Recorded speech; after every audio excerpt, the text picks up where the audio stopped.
Sim, essa conotação da formação cultural, artística, estética, o desenvolvimento desse gosto a apreciação pelo belo, né, e tudo mais. No entanto, o seu objetivo central é político, de formação e conscientização dos negros e formação dos quadros do movimento negro, né? Bem, nesse texto, o Florestan, ele acrescenta aqui 2 pontos que o preocupavam, né? Bem, e ele diz o seguinte, que se havia a necessidade em atrair para o Teatro Experimental do Negro todos os brasileiros, né, e para isso deveria fomentar o comparecimento em massa dos negros e de expandir as bases de recrutamento do artista negro nessa massa de espectadores. Nesse caso, o teatro ele deveria assumir uma conotação, na perspectiva do Florestan, né, deveria assumir uma conotação revolucionária, né, com o intuito de quebrar as cadeias que prendiam o nosso teatro brasileiro às tradições europeias e norte-americanas, né, e assumir essa parte da cultura brasileira e também expressar a cultura africana, né, e os seus desdobramentos na cultura brasileira, né?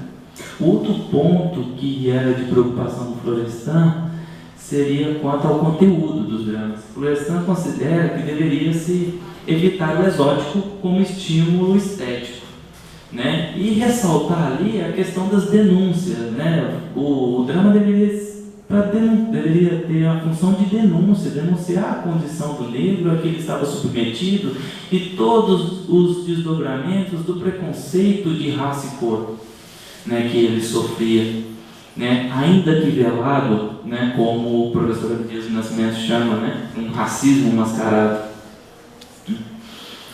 Bem, diante disso, Florestan já vai encerrando o seu texto e faz um apelo que, em certa medida, é um pouco contrário ao que Abdias do Nascimento defendia, né?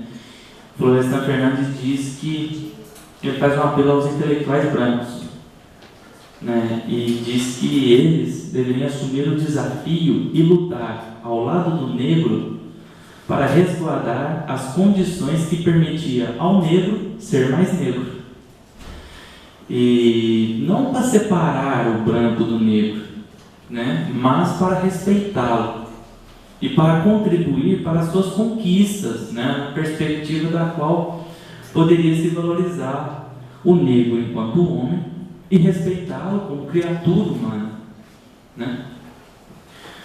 Bem, diante disso, em síntese, né, já encerro a minha fala, nem sei como é que está o meu tempo aí, mas eu não controlo, mas tem gente que controla, tá vendo? Muito bom. Enfim, obrigado aqui. Controlou. Em síntese, então, o que gostaríamos de destacar é a relação fraternal que existe entre esses 2 intelectuais brasileiros, né, cujo denominador comum é a luta pela democratização da sociedade brasileira, passando pelas questões sociais, né, na efetivação de uma cidadania, que o negro possa ter acesso e construir a sua cidadania, né? Havia suas diferenças, no entanto, a grandeza de ambos respeitava essas diferenças e respeitava também as contribuições que essas diferenças traziam para as suas teorias, né? E, nesse sentido, destacar também o livro, né, O Genocídio do Negro Brasileiro, né, essas contribuições que o Florestan apresenta, que elas trazem para o debate étnico-racial, né, e também destacar os aspectos políticos pedagógicos do Teatro Experimental do Negro, né, pensando aí que o Teatro Experimental do Negro poderia ser também pensado como um movimento. E se é pensado como um movimento, o movimento é educador, né? Lá nas teses sobre Feuerbach, Marx questiona, né, quem educa o educador, né? E aqui talvez seria uma resposta, né? Quem educa o militante, né? Quem é o movimento, né? Então é uma complementação dessa formação, né? Então destacar esse aspecto político e pedagógico do teatro experimental do negro, ainda que de modo muito sintético e genérico, porque isso, se fosse para falar de uma maneira mais adequada, deveria ter só um momento para discutir esses aspectos políticos e pedagógicos, né? Então, de antemão aí, obrigado, Batista, pelo convite, obrigado a todos pelo controle do tempo e desculpem por essa fala ainda que improvisada, mas cujo objetivo final seria homenagear esses dois grandes intelectuais que lutaram em defesa dos negros no Brasil. Obrigado.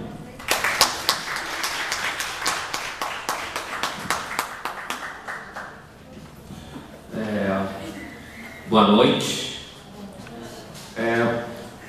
Bom, agora eu vou ter uma dificuldade grande, porque todo mundo já falou quase tudo sobre o Abdias Nascimento. Eu acho que é mais interessante, então, criar uma narrativa de última hora para passar rapidamente sobre o Abdias Nascimento e encerrar o evento, né? Ou não encerrar, né, por conta do Cineclube, né, Batista. E aí eu queria tratar do diálogo entre ativistas negros e a academia. Vou passar a pegar alguns momentos do início do século XX, vamos até esse momento aqui contemporâneo, em cerca de 30 minutos, 20 minutos, para o pessoal aí que está controlando o tempo, não sei. E eu começo com a Frente Negra, e aí foi interessante que você tratou da questão do presentismo em relação à Frente Negra brasileira, de como as pessoas vão analisar uma organização política da década de 1930, principalmente a partir de uma perspectiva de esquerda, e aí isso dá uma certa... eles se sentem um pouco mal, porque a Frente Negra brasileira não era uma organização de esquerda. Se existia um espectro político naquele momento, na década de 30, né, se a esquerda está de um lado, a Frente Negra estava do outro. Né? Era um movimento que a gente pode entender como uma organização política de direita, conservadora. E se a gente levar em consideração algumas lideranças da Frente Negra brasileira, de certa forma até autoritária. Mas eu trago aqui a Frente Negra brasileira e muito mais a geração da década de 20, 1930, porque para pensar essa primeira geração, uma geração do não diálogo com a academia. Também de uma academia que, de certa forma, ainda não havia se constituído. Vamos pegar, por exemplo, José Correa Leite, uma grande referência e contemporâneo da Frente Negra brasileira. Ele, quando a Frente Negra brasileira começa a mobilizar as lideranças de São Paulo, né, em 1931, ele está ali entre os fundadores, mas por conta de um conflito com Arlindo dos Santos, com os irmãos Santos, que já são tratados naquela época como, naquele primeiro momento, como intelectuais, como lideranças autoritárias, o José Correa Leite é um exemplo que eu estava dizendo ontem, porque ele teve uma dificuldade enorme para se alfabetizar durante a juventude. E quando ele começa a publicar o Clarim da Alvorada em 1924, ele ainda está no processo de alfabetização. Tanto é que o José de Aguiar, que é o parceiro dele no Clarim da Alvorada, que é um jornal da imprensa negra de São Paulo, de 1920 e 1930, ele diz o seguinte para o José Correa Leite: você vai tomar mais conta da edição, porque é possível identificar no seu texto uma certa dificuldade, e eu vou escrevendo. É claro que com o tempo ele foi praticando esse jornalismo dentro de uma prática jornalística amadora e foi aprendendo a escrever até ele se tornar, incorporar o próprio jornal. O José de Aguiar ele vai saindo, né, de cena, e o José Correa Leite se transforma na grande referência. O que eu estou querendo dizer é o seguinte: a dificuldade de formação de uma intelectualidade negra nesse primeiro momento. Se alguém que se encaixa nesse perfil é o Arlindo Santos, que geralmente é associado à Frente Negra Brasileira por razões óbvias, mas ele também é a grande referência do movimento patronovista. O que é o movimento patronovista? Tem um mal-estar da população negra em relação à República Velha, na década de 1930. Diferentemente de outros grupos políticos naquele momento, essa elite, essa intelectualidade negra, ou a gente pode pensar aqui o que é, mas não dá tempo, eles pensavam que a República, na verdade, ela não tinha sido ainda... A promessa da República não tinha dado certo. A experiência do negro na República é uma experiência de degradação. E esse é o termo que eles utilizam para pensar a experiência do negro nesse primeiro momento.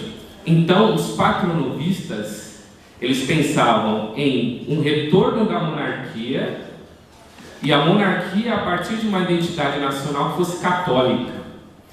E quer dizer, você tem uma república de um lado, eles querem uma monarquia, porque eles pensavam e tinham um pensamento de uma monarquia que era um pensamento, de certa forma, nostálgico em relação à monarquia, né? Um pouco crítico. Mas é para a gente pensar um pouco isso do problema da república, da promessa da república e da marginalização do negro na década de 20 e 30. O que eu estou querendo dizer é o seguinte... essa é uma geração que tem uma dificuldade, estão ali testemunhando a marginalização do negro, mas, por outro lado, apesar de fazer uma crítica à República, eles não têm, no plano das ideias, uma interpretação teórica para contestar a ordem vigente. Eles não contestam a ordem vigente, tá certo? Eles não querem fazer a revolução, não querem fazer nada. Não querem fazer nada. Eles estão pensando, e ontem eu falei que eu tratei disso, ele é um grupo assimilacionista. Eles estão pensando em criar uma imagem de negro que seja uma imagem adequada ao pensamento da elite brasileira daquele momento. Alguns vão interpretar isso como um branqueamento do negro, outros você pode interpretar como uma tentativa de criar uma imagem do negro moderna, ou que eles entendem por ser moderno, tá certo? E que eu estou querendo dizer é o seguinte, não há naquele momento, na década de 30, uma circulação de ideias e de teorias que poderia ajudá-los, a partir de um diálogo com intelectuais e tal, a contestar a ordem vigente, a contestar o que seria, não naquele momento ainda, mas uma ordem social racista. E aí é que entra o Abdias Nascimento, porque o Abdias Nascimento, aí a gente já está na década de 40, em 1950 principalmente, porque ele atuava a partir do teatro experimental e também do Diário Trabalhista, não é isso? O jornal. E ele foi se destacando como... esse é o momento que você podia ser um jornalista sem precisar ter o diploma, e ele vai praticando esse jornalismo, ele vai criando um espaço e adentrando um espaço de uma intelectualidade, e ele vai fazendo esse diálogo. E isso que é importante, talvez seja o Abdias representa essa geração de ativistas negros que começam a fazer um debate com intelectuais brasileiros de primeira linha e também vão se colocar como intelectuais. Eles vão participar de uma prática intelectual naquele cenário político. E aí que é interessante pensar o Abdias Nascimento. E com relação às ideias, porque é importante a gente chamar a atenção também para a negritude e de como a leitura, não só do Abdias, mas de outros membros do teatro experimental, da negritude. O que é a negritude? Para ser sumário, ela nasce ali no Entre Guerras, em 1928, entre estudantes africanos que estão nas universidades francesas. E eles passam a criticar o Ocidente, uma cultura europeia e um etnocentrismo. É o momento que passa a se pensar em uma subjetividade negra e uma cultura negra. Então, está circulando ali toda uma ideia de cultura negra a partir de uma perspectiva positiva. E essas ideias começam a circular internacionalmente, transnacionalmente. E o Abdias está participando disso. Ele está lendo isso, Guerreiro Ramos e outros membros do Teatro Experimental Negro. Então, o que eu queria chamar a atenção aqui é de intelectuais que estão na academia, intelectuais que não estão na academia, políticos negros, e como essa luta, essas diferentes organizações, diferentes gerações de intelectuais negros, eles estão, a partir da geração do Abdias do Nascimento, eles estão num diálogo o tempo todo com a academia que vai se institucionalizando. Vamos pegar, por exemplo, também o Florestan, que é ali pensado em 1950 também, e a concepção do Brancos e Negros em São Paulo, posteriormente a integração do negro à sociedade de classes e outras obras também.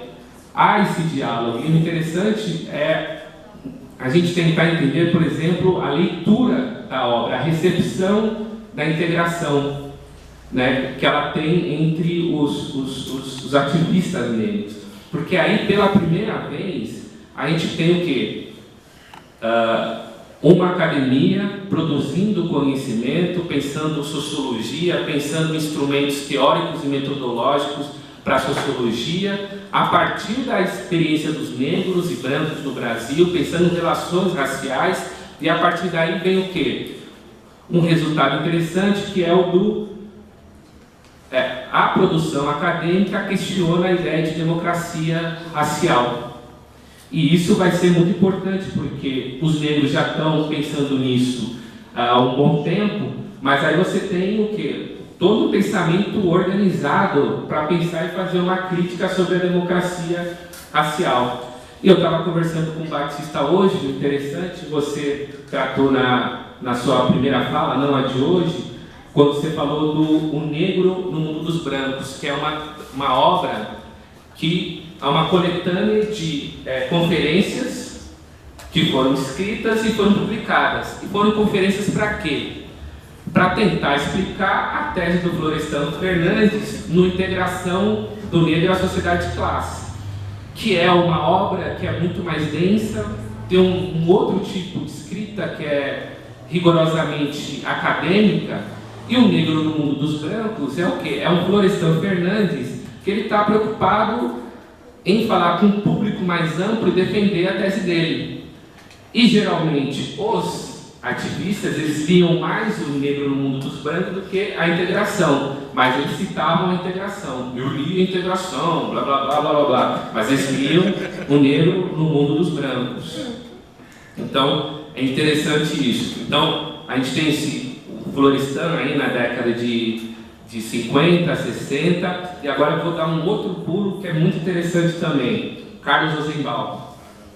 Outro estudo muito interessante, em 1980, e aí eu havia falado ontem da questão dessa categoria chamada categoria negro, que é a categoria preto, que contempla negros e pardos, porque é muito interessante, porque o Rosenbaum vai fazer o quê?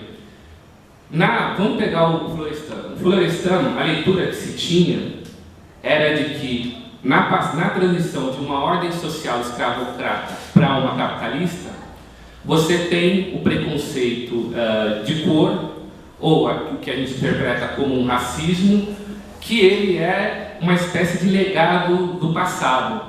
Ou seja, você poderia fazer uma interpretação de que, com o progresso, o desenvolvimento do capitalismo no Brasil, naturalmente o racismo desapareceria. É coisa do passado.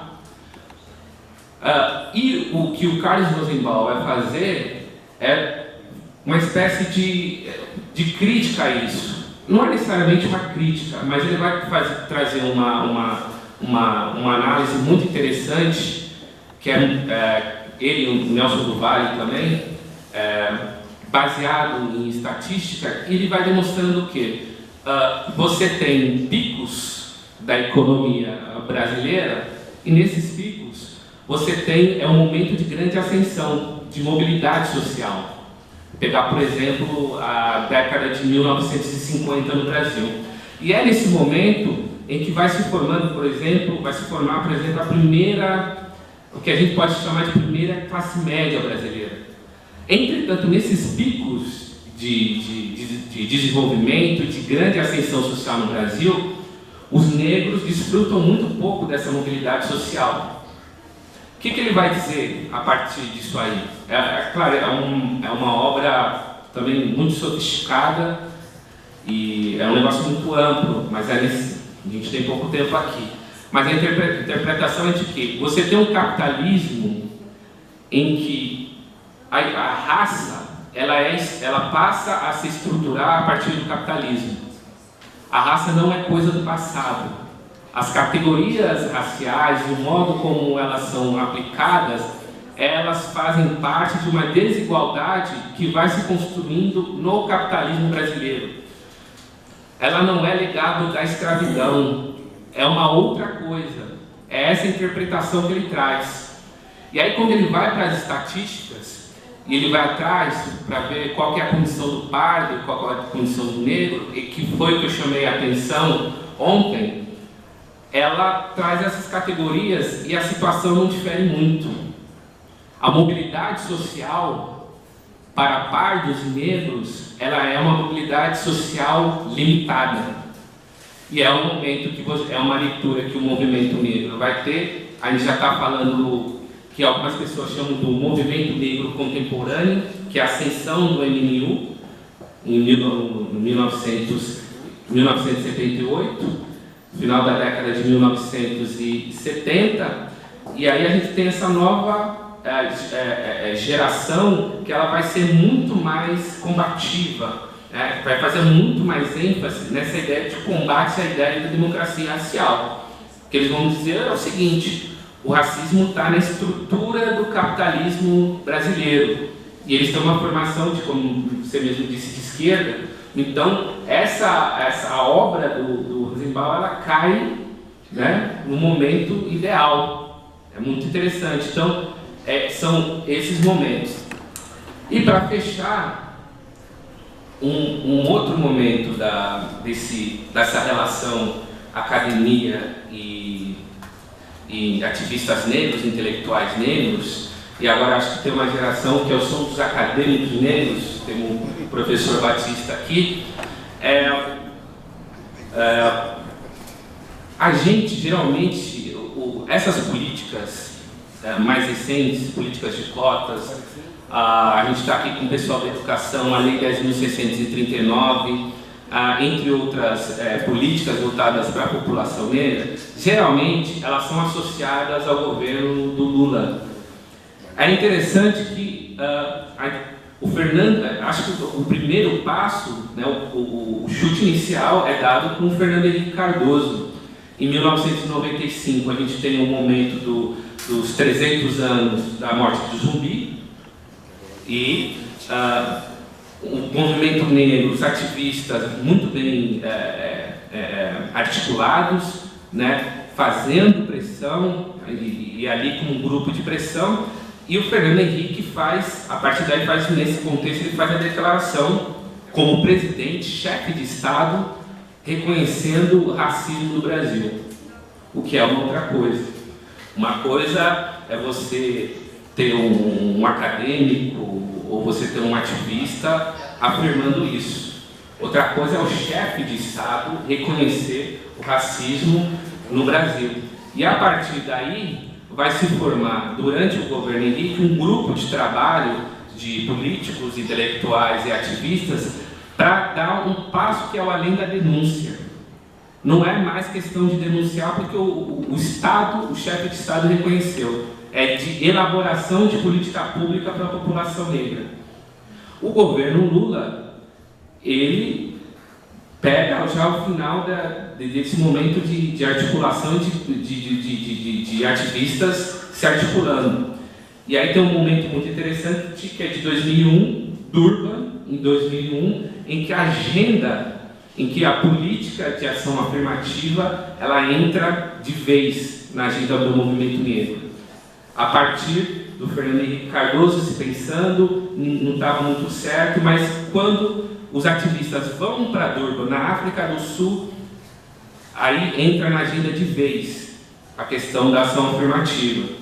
E aí, um outro momento, que é o de embate, porque quando você vem com a ação afirmativa, você está pensando em políticas, pensando em categorias raciais.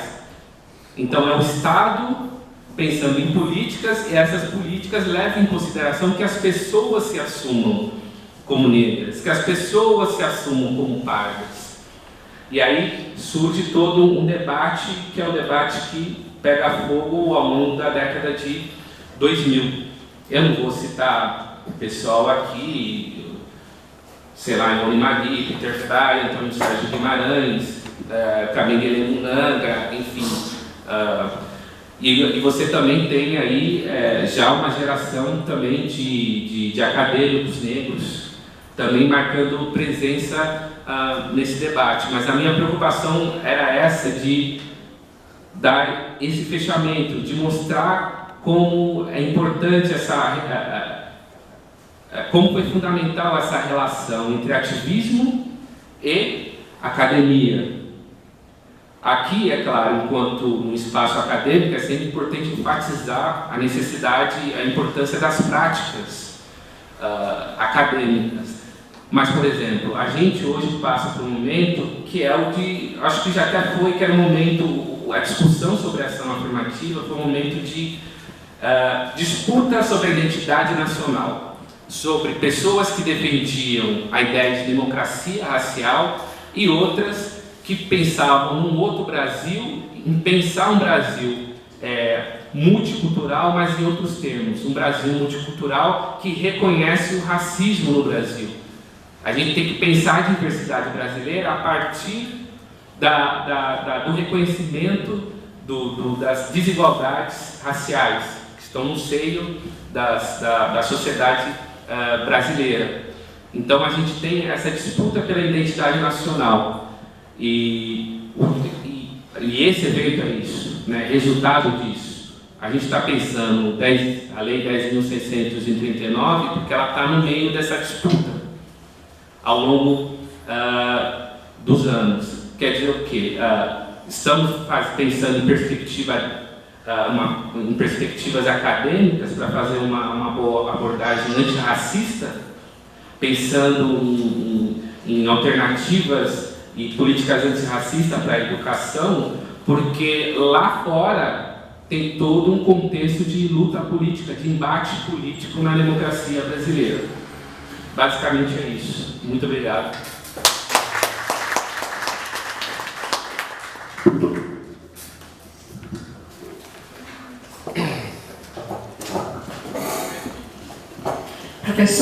Professores, obrigada pela fala. Agora nós abrimos para comentários, posicionamentos, perguntas, e que será organizada da seguinte forma: faremos blocos formados por 3 falas. Clisma. Quem mais? Fechamos o primeiro bloco, então. Por favor, Clisma.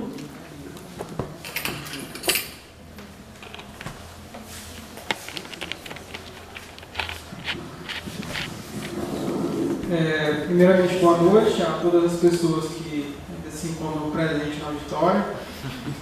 Cumprimentar a mesa, né, e parabenizar pelas falas. Eu queria fazer, eu queria trazer uma experiência que eu tive durante um estágio, né, quando eu presenciei a fala da professora Maria sobre a questão da formação sobre o tema, né, o contato que a gente está tendo na academia com esse tema. E certa vez que eu estava fazendo estágio, eu tinha todo o plano de estágio